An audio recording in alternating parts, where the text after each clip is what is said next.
주신 언약의 말씀은 요한복음 16장입니다. 요한복음 16장 7절입니다.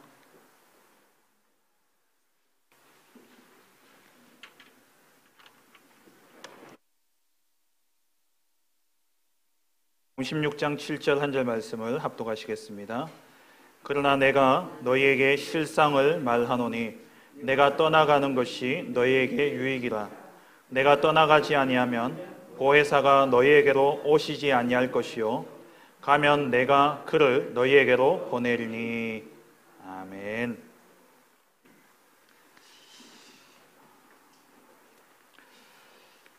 오늘 항상 누려야 할 그리스도의 축복이라는 말씀을 주셨죠.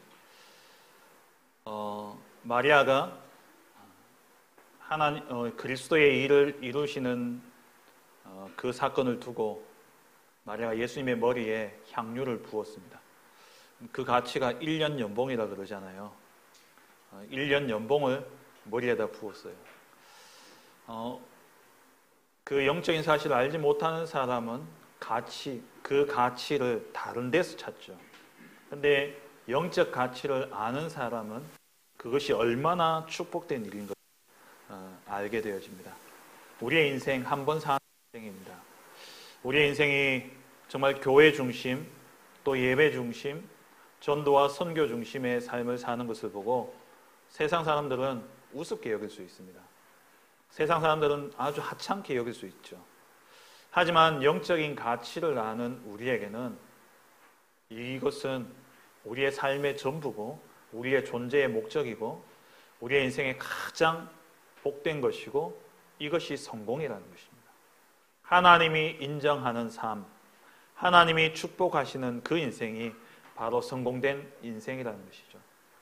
그래서 이 마리아는 그 머리에 기름을 부음으로 말미암아 예수님께서 이 복음이 전파되어지는 곳마다 이 여인의 한 일이 같이 늘 이야기되도록 그렇게 기념비적인 축복을 받았습니다. 이번 한 주간 동안 정말 우리 인생의 참된 가치, 우리의 주업이 내가 하고 있는 업이 아니라 우리의 주업이 복음 증거, 우리의 주업이 전도와 선교죠. 거기에 우리의 인생을 드리고 거기에 헌신함으로써 이 마리아와 같이 우리의 인생이 하나님께 인정받고 칭찬받고 기념이 되어지는 그런 복된 한 주간 되시기를 주의 이름으로 축원합니다. 이 시간이 참 힘든 시간이에요. 그죠? 우리 태영아부 아이들이 이 시간에 졸음을 이기지 못해가지고 발이 땅에 붙어 있지 않고 막 날아다니기 때문에 예배 시간을 오전으로 바꿨는데 그 힘든 시간을 이제 저와 여러분이 차지하게 됐습니다.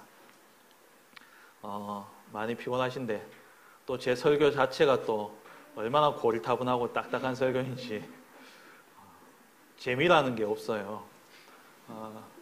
우리 여기 계십니다만 권사님께서 저한테 목사님 설교를 좀 재밌게 하시라고 유머도 좀 찾아서 하시고 내용은 너무 좋은데 좀 재밌게 유머 있게 그렇게 하시면 목사님 진짜 참 멋있는 설교자가 될 텐데 라고 말씀하시더라고요. 저는 내용이 좋은 데만 받았습니다.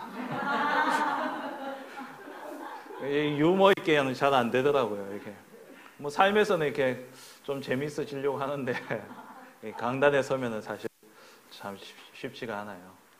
근데 제 설교가 저는 하나님 앞에서 제가 붙잡고 있는 이면계약이 말씀으로 모든 메시지를 증명하는 것, 그게 제가 붙잡은 사명입니다. 그래서 제 설교는 성경 구절이 너무 많아요. 우리 렘넌트 예배 때 설교 때 나오는 성경 구절 그 주중에 다 쓰게 하거든요. 시험 들어요, 애들이. 얼마나 많던지 애들이 많이 힘들어하는데 왜 그러냐니까 제가 신앙생활을 해보니까 이게 말씀으로 정리되어져 있으면은 어떤 상황과 환경이 닥치더라도 안 흔들리게 되더라고요. 근데 말씀 없이 그냥 메시지로만 이 말 의미를 아시겠습니까? 말씀이 아닌 메시지만 남는다라는 거. 그냥 구원받은 자는 절대 버려지지 않고 천국까지 간다. 이게 이제 메시지라고 친다면은 말씀 뭐냐? 거기에 대한 성경 증거, 성경 구절들을 하나씩 우리가 그것을 언약으로 딱 붙잡고 그냥 그거는 뭐 하나님 말씀이 아닌 말로도 할 수 있는 거예요. 구원받은 자는 망하지 않는다라고 할 때. 근데 그것이 우리에게는 하나님 말씀으로 딱 붙잡혀져 있어야 되는 것이죠. 그래서 제 설교는 메시지는 아주 간단한데 내용은 많아요. 그래서 메시지만 기억하시면 됩니다. 메시지 기억하시고 성경 문제를 써놨다가 나중에 집에 가셔서 이렇게 찾아보시고 이렇게 한 번씩 이렇게 딱 정리해 놓으시면 그때 여러분들 구원에 대해서 또 그리스도 죄 사함에 대해서 또 부활에 대해서 그러한 성경 구절들을 알고 싶으실 때에 그 말씀 기록해 놓은 걸 찾으셔서 좀 읽으시면 여러분들이 말씀으로 신앙생활이 정리되어질 줄 믿습니다. 말씀으로 정리돼야 돼요. 신앙생활이. 그래야 흔들리지 않습니다. 그래야 이단에게 안 넘어가요. 이단은 그 미혹하는 말이잖아요. 광명의 천사로 미혹하는 말로 우리를 속이기 때문에 말씀으로 정확하게 정리되어져 있지 않으면 결국에는 다 흔들리고 또 걸려 넘어질 수밖에 없습니다. 그래서 오늘도 승리하시기 바랍니다. 오늘 함께 하시기 위해 하늘로 가신 그리스도십니다.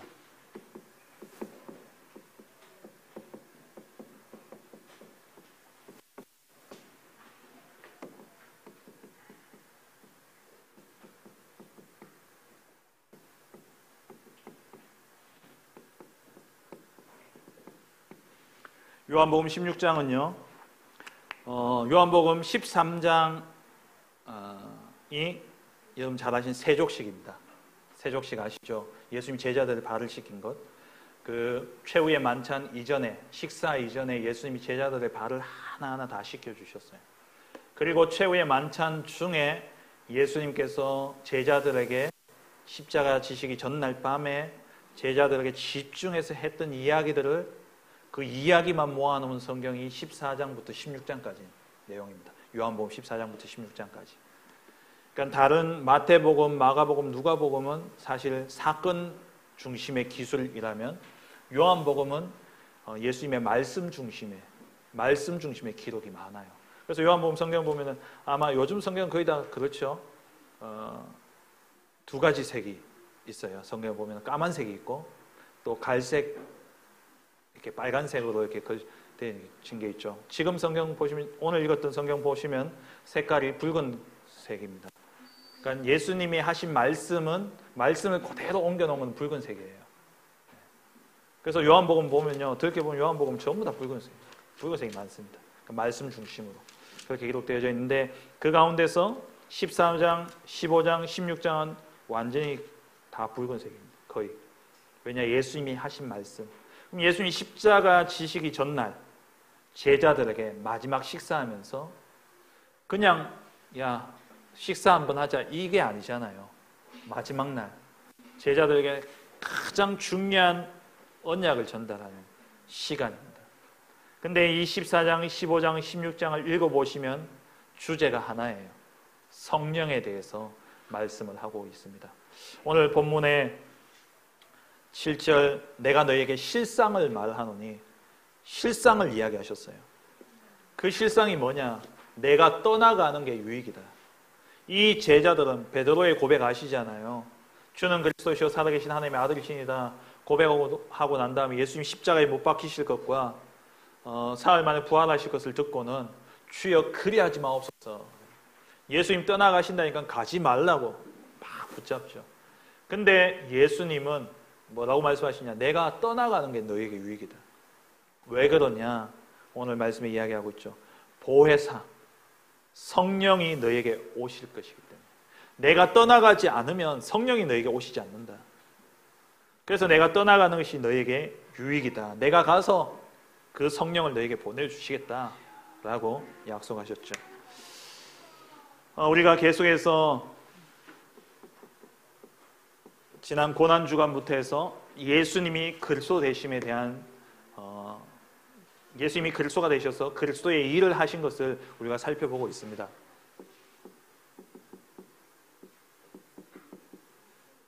예수님은 죽기 위해서 오셨죠. 왜 그렇습니까? 죽음의 문제를 해결하기 위해서, 죄로 인해서 들어오게 되어진 이 죽음의 문제를 해결하기 위해서 예수님이 구약의 어린 양처럼 대속물이 되어주셨습니다. 인자가 온 것은 섬김을 받으려 함이 아니라 도리어 섬기려 하고 자기 목숨을 많은 사람의 대속물로 내주려 하려 하심이라 말씀하셨죠. 그리고 예수님은 죽음으로 끝나지 않고 부활하시기 위해서 오셨습니다. 왜 부활하셔야 됩니까? 죽음의 세력을 잡은 자 마귀 사단의 일을 멸해야 되기 때문에. 그래서 요한일서 3장 8절에 하나님의 아들이 나타나신 것은 마귀의 일을 멸하려 하십니다. 그리고 부활하시고 그 부활하신 몸을 가지고 이 땅에서 영원히 사시는 것이 아니라 그 주님이 시공간을 초월하여 모든 성도들과 함께하기 위해서 예수님은 하늘로 가셨습니다. 왜냐하면 임마누엘 하시기 위해서요. 이게 그리스도의 삶직 아닙니까? 제사장, 왕, 선지자.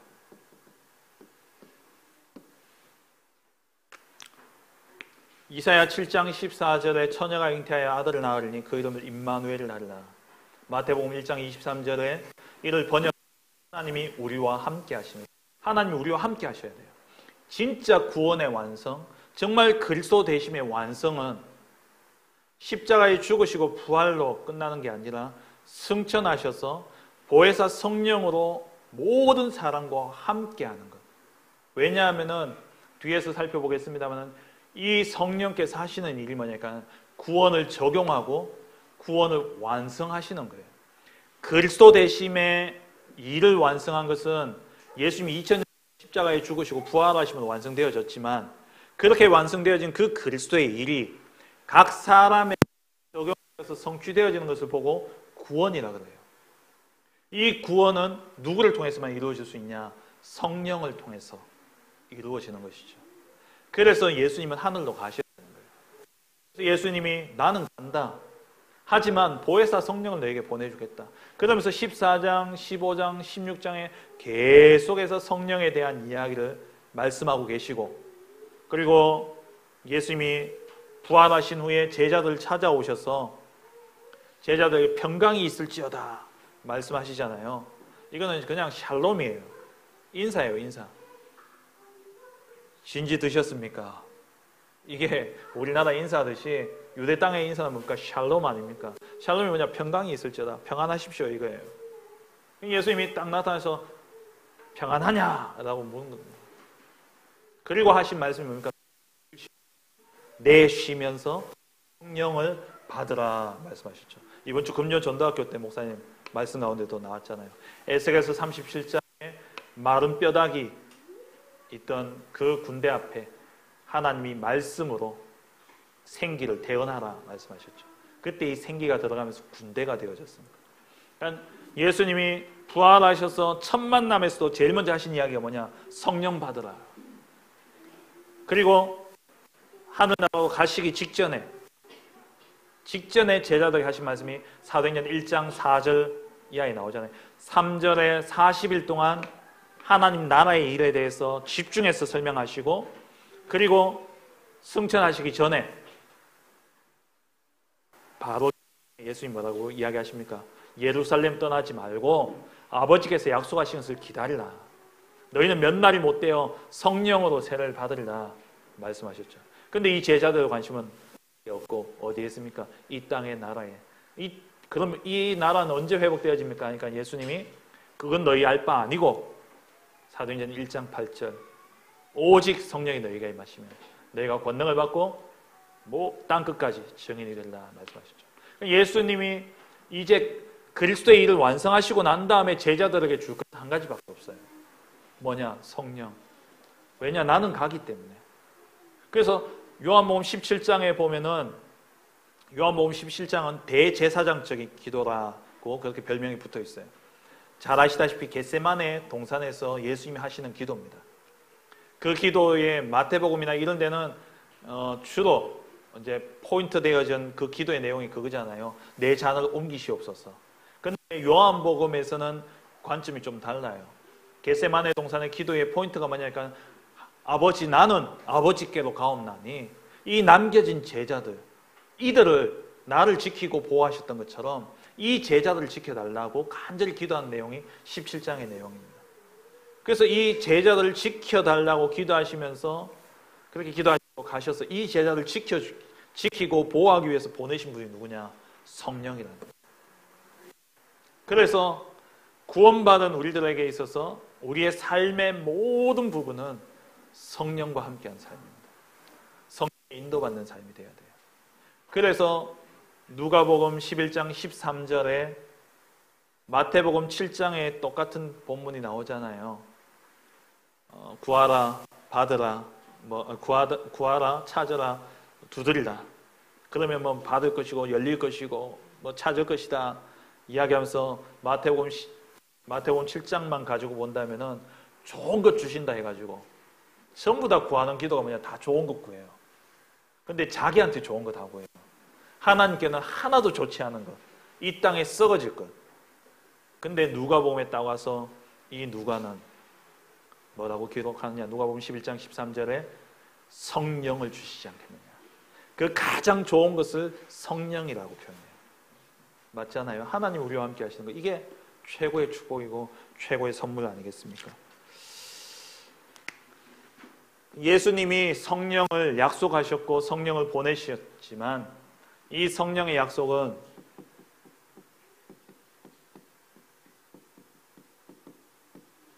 성령에 대한 부분은 구약에도 많이 나타나죠. 하나님의 영이, 그러니까 구약의 여호와의 영, 하나님의 영 이렇게 표현합니다. 성령이라고 하는 단어는 신약에서 이제 쓰입니다만은 구약에는 여호와의 영, 하나님의 영, 이렇게 쓰여요. 근데 구약에 보면 창세기 41장 38절에 하나님의 신 요셉에게 바로가 이야기하죠. 하나님의 영에 감동된 사람을 어찌 우리가 찾을 수 있겠냐? 이와 같이 하나님의 영에 감동된 사람을 어찌 찾을 수 있겠냐? 이 당시에도 성령의 역사는 있었다는 겁니다. 그리고 사무엘상 16장 13절 다윗에게 기름 부었을 때에 여호와의 영에게 크게 감동되어졌죠. 그리고 스가랴 4장 6절에 스룹바벨이 성전을 재건할 때에 14년가량 이제 성전이 되어지죠. 그 이후에 주님이 나타나셔서 하신 말씀이에요. 네 힘으로, 네 영으로 네 능력으로 되어지지 않는다. 나의 영이 것이다. 네가 기초를 놓았은즉 네 손으로 이 성전 건축을 마칠 것이다 말씀하십니다. 그러니까 하나님의 영으로 되어지는 거예요. 우리의 힘과 우리의 능력으로 되어지는 게 아니다 말씀하고 있죠. 그리고 아까 전에 말씀드렸던 에스겔서 37장 10절에 생기를 향하여서 대언하라. 그러니까 에스겔이 그 마른 뼈 골짜기에서 말씀을 대언했더니만 뼈가 서로 옮겨 붙고 그 위에 힘줄이 생기고 살이 덮이고 가죽이 덮이고 육신은 만들어졌는데 영이 없는 거예요.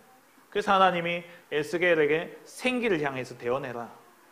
그때 대언하니까 이 생기가 바람같이 불어서 이들에게 들어가게 되어지고 이들이 극히 큰 군대가 되었다라고 표현하고 있어요. 그러니까 하나님의 성령이 임할 때에 마른 뼈다귀 같은 우리가 하나님의 군대가 되어지는 역사가 일어납니다. 그리고 오늘 목사님 말씀하신 하셨죠. 요엘서 2장 28절에 내가 내 영을 만민에게 부어주리니 너희 자녀들이 장래일을 말할 것이요 늙은이는 꿈을 꾸고 너희 젊은이는 이상을 볼 것이다.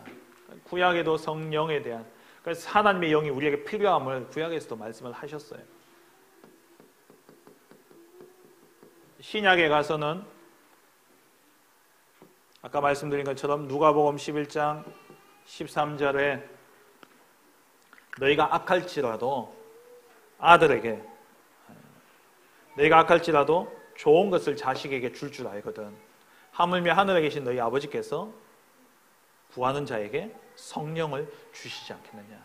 성령 주시겠다 약속하셨어요. 구하면 주시겠대요.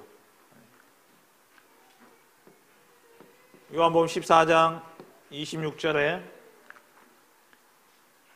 보혜사 곧 아버지께서 내 이름으로 보내실 성령 그가 너희에게 모든 것을 가르치고 내가 너희에게 말한 모든 것을 생각나게 하리라. 내 이름으로 보내실 성령, 예수 그리스도 그 이름으로 우리에게 성령을 보내시겠다 약속하셨습니다. 요한복음 15장 26절도 같은 말씀이죠. 내가 아버지께로부터 너희에게 보낼 보혜사 곧 아버지께로서 나오시는 진리의 성령이 오실 때에 그가 나를 증언할 것이다. 성령을 주시겠다 약속하셨어요. 그리고 사도행전 1장 5절에 요한은 물로 세례를 베풀었으나 너희는 몇 날이 못되어 성령으로 세례를 받으리라. 1장 8절에 오직 성령이 너희에게 임하시면 권능을 받고 땅끝까지 증인될 것을 말씀을 하셨습니다. 왜 하늘로 가셨습니까? 함께 하시기 위해서. 우리와 어떻게 함께 하십니까? 영으로 함께 하시는 거예요. 하나님의 영, 여호와의 영, 그리스도의 영, 성령으로 우리와 함께 하시는 겁니다. 그럼 이 성령께서 하시는 일이 뭐냐?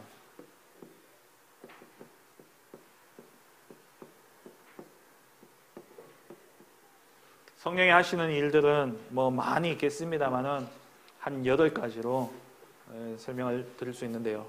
먼저 개개인에게 역사할 때 제일 먼저 하시는 일이 뭐냐? 개인에게는 죄인임을 깨닫게 하십니다.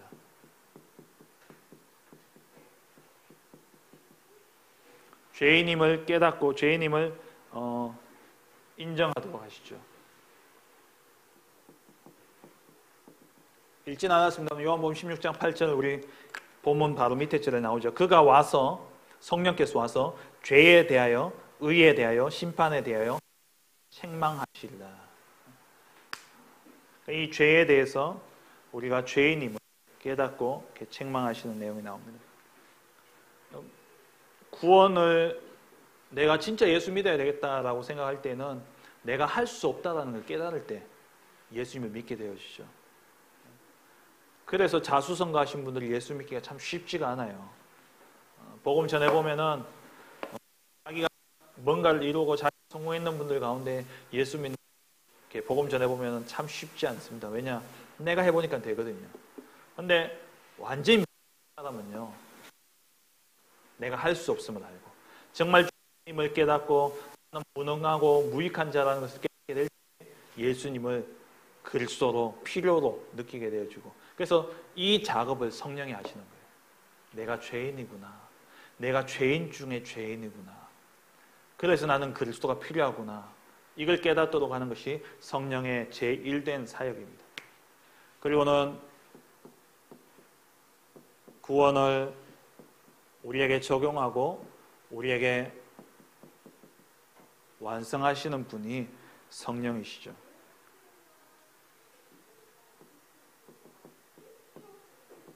데살로니가 후서 2장 13절에 보면은 하나님이 처음부터 너희를 택하사 성령의 거룩하게 하심과 진리를 믿음으로 구원을 받게 하심니, 성령의 거룩하게 하심과 진리를 믿음으로 우리로 구원받게 하십니다.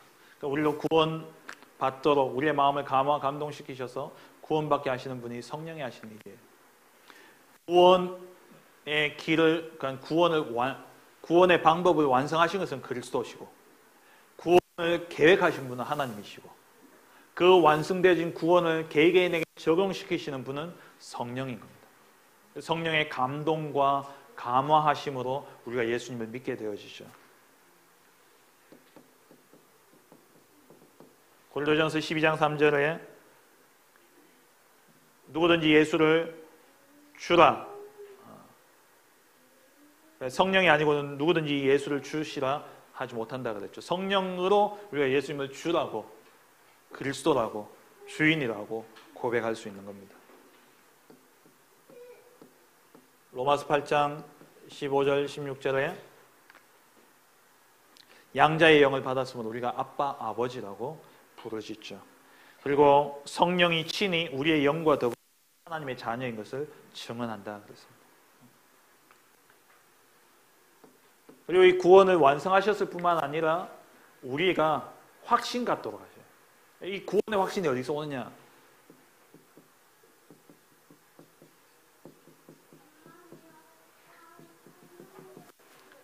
현장에서 구원의 확신을 물어보면은 많은 분들이 확신을 가지고 있지만 또 구원의 확신이 없는 분들이 계셔요.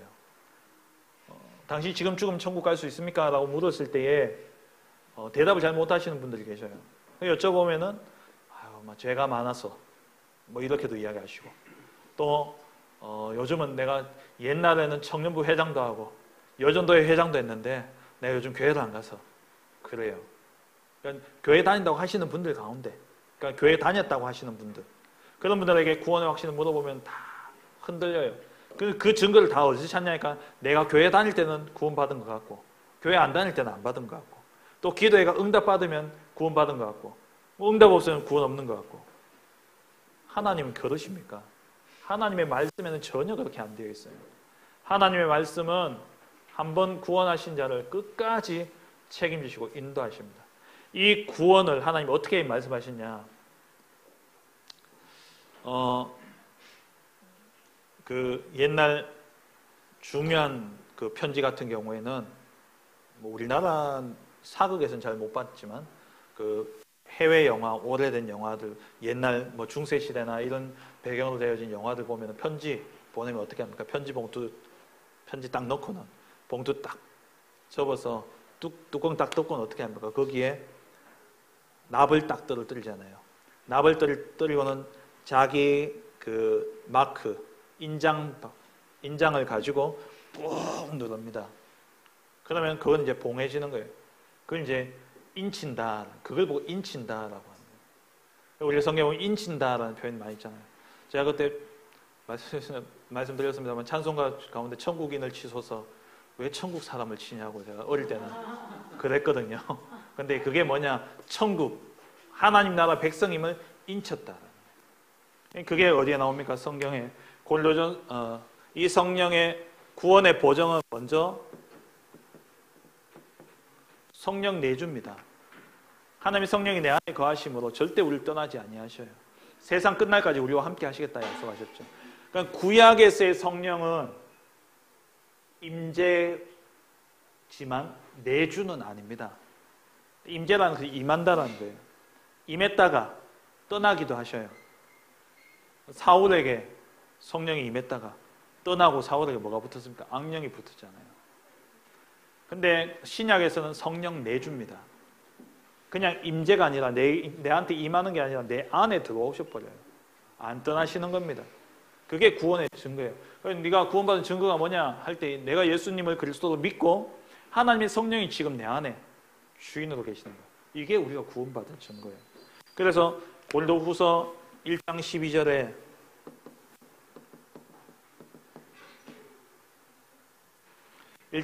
보면은 그가 또한 우리에게 인치시고 보증으로 우리 마음에 성령을 주셨느니라. 우리를 인치시고 보증으로 뭘 주셨냐? 성령을 주신 거예요. 그러니까 우리가 구원받은 증거는 사실 뭐냐? 성령 내주입니다. 성령이 내 안에 거하시는 거예요. 성령이 어떻게 내 안에 거하십니까? 믿고 영접함으로, 내 마음에 영접, 모셔드림으로 내 안에 들어오신 것이죠. 고린도후서 5장 5절에 같은 말씀입니다만은 이것을 우리에게 이루시고 보증으로 성령을 우리에게 주신 이는 하나님이시니라. 하나님이 성령을 보증으로 우리에게 주셨습니다. 에베소서 1장 13절 그 안에서 너희도 진리의 말씀 곧 너희의 구원의 복음을 듣고 복음을 들었죠. 그 안에서 또한 믿었죠. 그리고는 약속의 성령으로 인치심을 받았으니. 에베소서 1장 13절이 우리의 구원에 대해서 가장 잘 설명하고 있는 본문이에요. 그 안에서, 그리스도 안에서 너희도 진리의 말씀 곧 너희의 구원의 복음을 듣고 그 안에서 또한 믿어 약속의 성령으로 인치심을 받았다. 성령의 하시는 일, 구원을 우리에게 확신, 보증하십니다.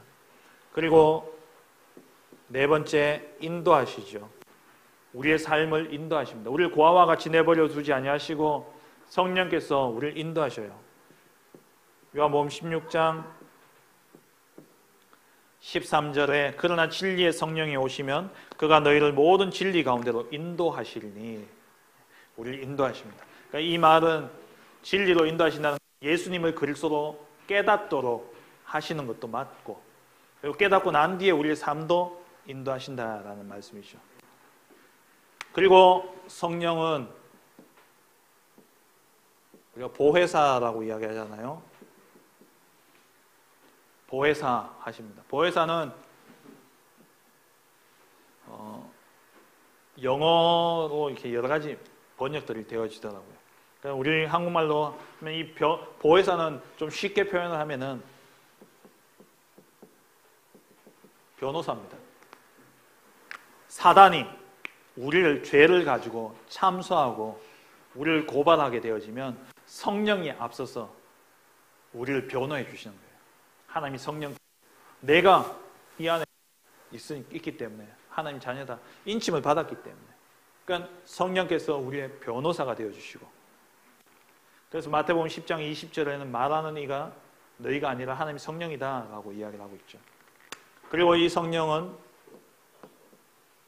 우리가 괴로움 속에 있을 때에 위로자가 되십니다.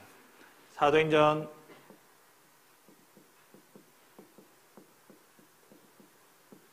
9장 31절에 보면은 그리하여 온 유대와 갈릴리와 사마리아 교회가 평안하여 든든히 서가고 주를 경외함과 성령의 위로로 진행하여 수가 더 많아집니다. 이 핍박 가운데 얼마나 힘든 시기입니까? 예수 믿는 것 때문에 핍박과 박해가 엄청 일어나는 그 시기에 성령께서 위로해 주심으로 그 수가 점점 많아졌다 말씀하고 있죠. 이 성령은 또 돕는 자입니다. 우리를 도우시죠. 로마서 8장 26절에 우리가 기도하지 못할 그때에도 성령께서 말할 수 없는 탄식으로 우리를 위해서 간구해 주십니다. 우리가 기도 못하더라도, 진짜 우리가 힘들고 어려운 일이 딱 생기면 어떻습니까?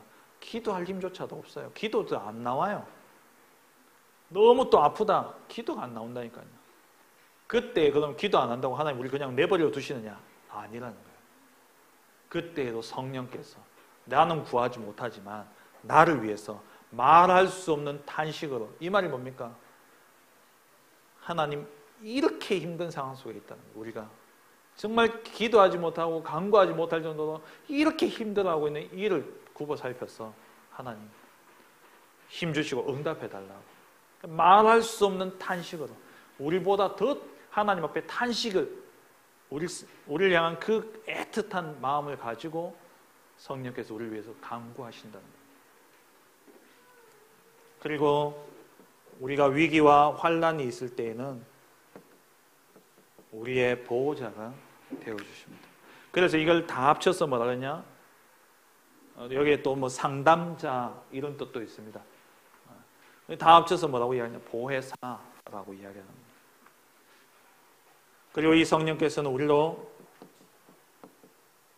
성화시켜 나가십니다. 거룩하게 하시는 겁니다. 구별되게 하시는 겁니다. 구별되게 하셔서 우리로 거룩하게 변화시켜 나가시죠. 진짜 복음 깨닫고 성령의 충만함을 누린다면 성화되어져 가요. 정말 복음 제대로 안다면 거룩하게 변해져 갑니다. 왜냐하면 복음이 너무 귀하기 때문에.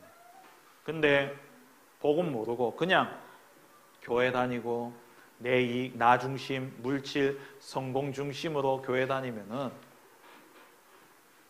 똑같은 거야. 세상의 사기꾼 교회에 다 모아놓은 거예요. 복음 전하다 보면 그런 이야기 얼마나 많이 듣습니까? 얼마나 그렇게 사기를 많이 치셨는지. 진짜 복음 전하다 가다 보면은 누구한테 뒤통수 맞고 누구한테 사기당하고 누구 돈 빌려줬다 떼이고 주로 또 중직자들이 많더라고요. 진짜 복음 알면은, 복음 안다면 복음 때문에도 그러지 못하고 정말 하나님 믿는다면 하나님 앞에서 우리가 받을 것이기 때문에 사람 의지하지 않게 되어지죠. 로마서 8장 13절에 너희가 육신대로 살면 반드시 죽을 것이로되 영으로서 몸의 행실을 죽이면 살리니. 우리가 진짜 성령 충만하면요 육의 행실을 죽이게 돼 있어요. 그러면 산다 말씀하고 있죠.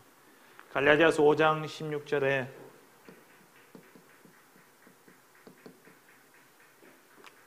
내가 이르노니 너희는 성령을 따라 행하라. 그리하면 육체의 욕심을 이루지 아니하리라. 성령 충만 받으라는 거예요. 진짜 성령 충만 받으면 우리의 삶도 성화되어져 갑니다. 육신의 욕심을 따라가지 않게 되어 있어요. 육신의 욕심을 따라가는 게 뭡니까? 창세기 3장입니다. 창세기 3장 사건이 그거예요. 사단이 우리에게 주는 그 공격이 뭡니까? 육신의 정욕과 안목의 정욕과 이생의 자랑이에요. 거기서 우리가 거룩하게 되어진 것은 성령의 역사하십니다. 그리고 이 성령은 또 말씀 사역을 하십니다. 그러니까 말씀을 통해서 하나님이 나타나시는데, 이 디모데후서 3장 16절에 하나님의 감동으로 된 것이다.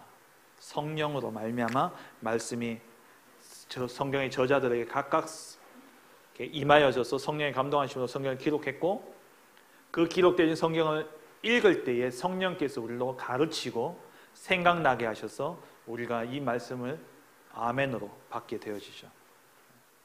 그래서 요한복음 14장 26절에 보혜사 내 아버지 내 이름으로 보내신 성령 그가 너에게 모든 것을 가르치고 내가 너에게 말한 모든 것을 생각나게 하리라 말씀하셨습니다. 그리고 여덟 번째 성령이 하시는 일이 뭐냐? 그리스도를 증거하도록 합니다. 이 말은 뭡니까? 전도하게 하시는 게 누구냐? 성령께서 하시는 일이에요. 마태복음 10장 20절에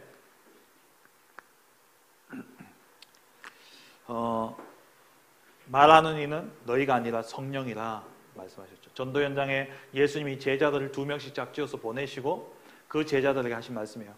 너희가 잡혀가더라도 걱정하지 마라. 말하는 이는 너희가 아니라 성령이다. 그래서 너희가 잡혀갈지라도 그 자리에서 예수가 그리스도이심을 증언하게 될 것이다. 왜? 너희가 하는 게 아니라 성령이 하게 하실 것이기 때문에. 그리고 요한복음 15장 26절에 내가 아버지께로부터 너에게 보낼 보혜사 곧 아버지께로부터 나오시는 진리의 성령이 오실 때에 그가 나를 증언할 것이다. 성령께서 나를 그리스도를 증언할 거다라고 말씀하셨어요. 성령이 어떤 일을 하시느냐?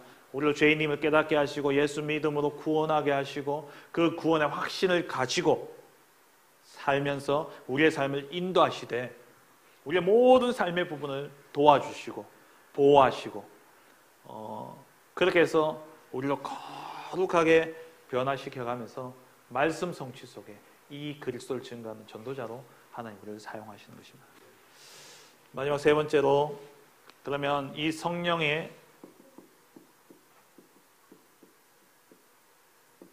역사하시는 성령 역사의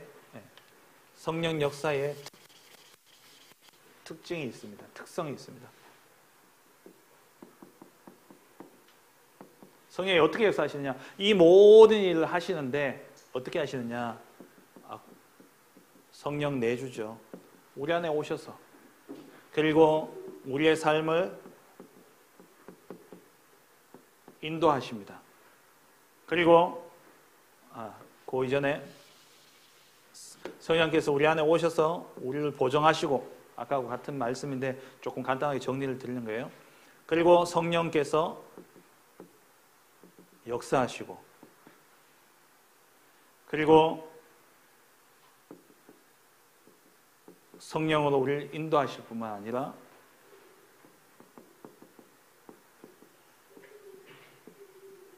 성령께서 열매 맺게 하십니다. 열매 맺게 하셔요. 요 성경 구절들 앞에 이제 다 있으니까요. 요거는 이제 갈라디아서 5장 22절부터 23절 성령의 9가지 열매.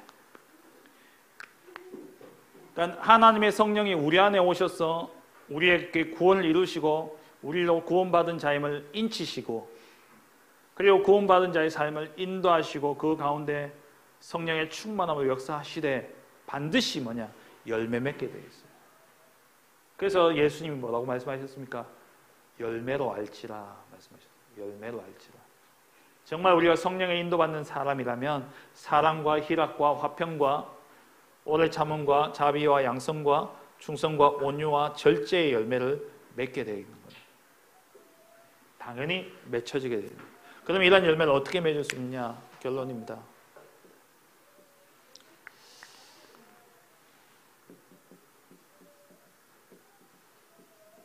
성령 충만 받아야 돼요.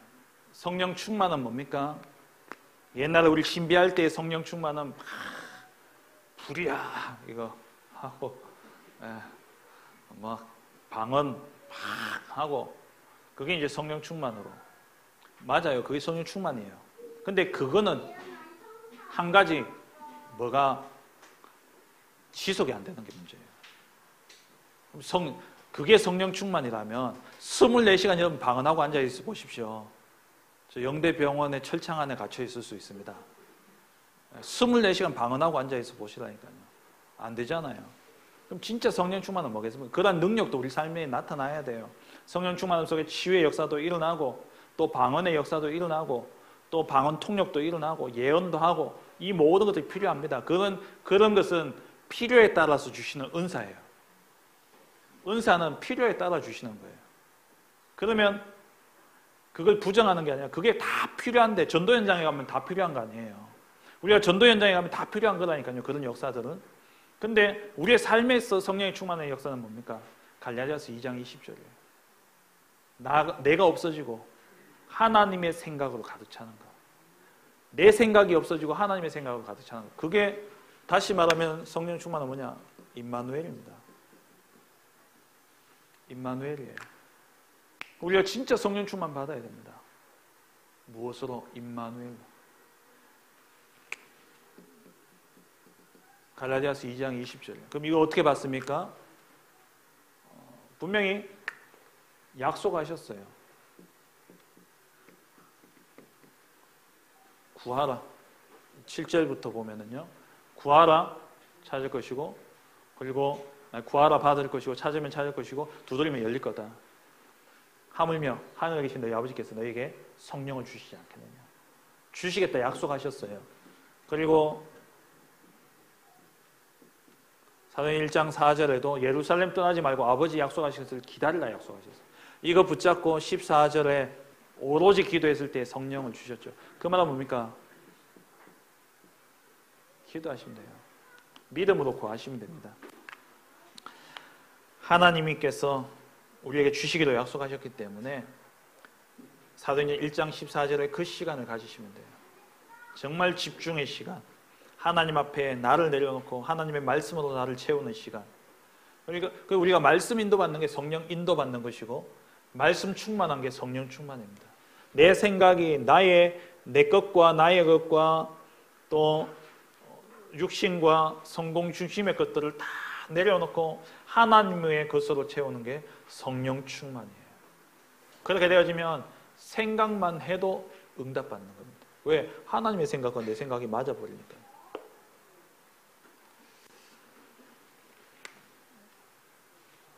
이 성령 충만하게 될 때에 성령 충만의 역사는 반드시 치유와 함께 전도의 문이 열려지게 되어 있습니다. 그리고 제자가 일어나죠. 이게 사도행전 13장, 16장, 19장에 나오는 내용들입니다. 하나님께서 우리를 위해서 인간이 되어 오셨습니다. 십자가에 죽으시고 부활하심으로 우리의 모든 근본 문제를 완전히 해결하셨어요. 문제 해결되어졌다가 끝이 아니잖아요. 해결되어진 이후의 삶을 하나님 보장하시기 위해서 성령을 우리에게 보내주신 것입니다. 그 성령께서 우리 안에 오셔서 우리로 하나님의 자녀임을 보증하시고 우리의 삶을 인도하시고 우리 삶 가운데 역사하십니다. 약속된 거예요. 그래서 성령 받으라 말씀하셨어요. 그 약속 붙잡고 우리가 뭐 하면 되냐? 기도하시면 돼요. 약속이기 때문에, 언약이기 때문에, 하나님이 주신 약속이기 때문에 우리는 그 언약 붙잡고 기도하면 됩니다. 그러면 하나님이 주시죠. 그 성령 충만의 결과는 뭐냐? 치유가 일어나고, 그리고 전도의 문이 열려지며 제자가 일어나게 될 것입니다. 정말 우리 테크노폴리스 하나교회가 이 사실을 정말 각각의 우리 성도님들이 다 성령 충만함을 누림으로 말미암아 이 현장에 237 치유 후대 제자의 문들이 열려지는 그러한 은혜가 있기를 주의 이름으로 축원합니다. 하나님 감사합니다. 내가 떠나가는 것이 너에게 유익이다. 보혜사 성령을 보내시겠다 약속하신 주님, 그 성령의 역사로 하나님 이 땅에 세계 복음화의 언약이 성취되어지고 오늘날 우리에게까지 이 복음이 오게 되어진 것을 봅니다. 하나님, 우리도 또한 이 언약 붙잡고 성령 충만을 힘으로 말미암아 병든 자를 치유하고 237 세계 선교할 수 있는 전도의 문들이 열려지게 하여 주옵시고 후대 살리는 제자가 일어나는 그러한 응답 속에 진짜 성령의 열매를 맺어가는 우리 모든 성도님들 될 수 있도록 축복하여 주옵소서. 임마누엘 누림으로 세계 복음화의 증인되어지는 우리 모든 성도님들 되게 하옵소서. 예수님의 이름으로 기도합니다. 아멘. 445장 찬양 드리겠습니다.